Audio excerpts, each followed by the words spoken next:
Hello guys, welcome to our channel Kabu vlog. ఎలా ఉన్నారు అందరూ మంచిగా ఉన్నారని అనుకుంటున్నాను. ఈరోజు వ్లాగ్ ఏంటంటే మేము అరుణాచలం వెళ్ళాం రీసెంట్గా. సో ఆ జర్నీ అంతా మీకు ఈ ట్రావెల్ వ్లాగ్లో చూపిద్దాం అనుకున్నాము. అరుణాచలం వెళ్ళడానికి మనకి హైదరాబాద్ నుంచి డైరెక్ట్ ట్రైన్స్ ఎక్కువ ఉండవు, వీక్లీ ట్రైన్స్ మాత్రమే ఉంటాయి.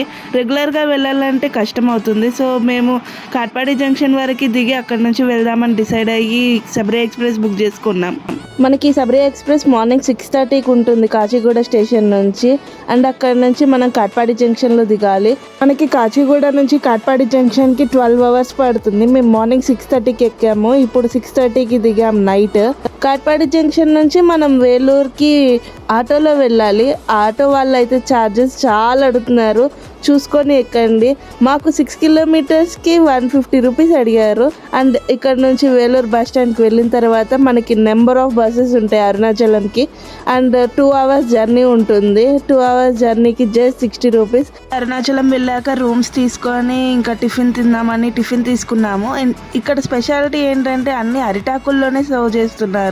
రూమ్స్ మనకి టెంపుల్ దగ్గరలోనే చాలా ఉంటాయి. నాన్ ఏసీ అయితే 800 రూపీస్తో స్టార్ట్ అవుతుంది, ఏసీ అయితే 1500 రూపీస్తో స్టార్ట్ అవుతుంది. ఇక ఇలా మా డే అంతా జర్నీతో సరిపోయింది. నెక్స్ట్ డే అరుణాచలంలో ఏం చేసామనేది నెక్స్ట్ వ్లాగ్లో చెప్తాను. అప్పటి వరకు వెయిట్ చేయండి. Thanks for watching Kabu vlogs. Please like, share and subscribe. Love you all.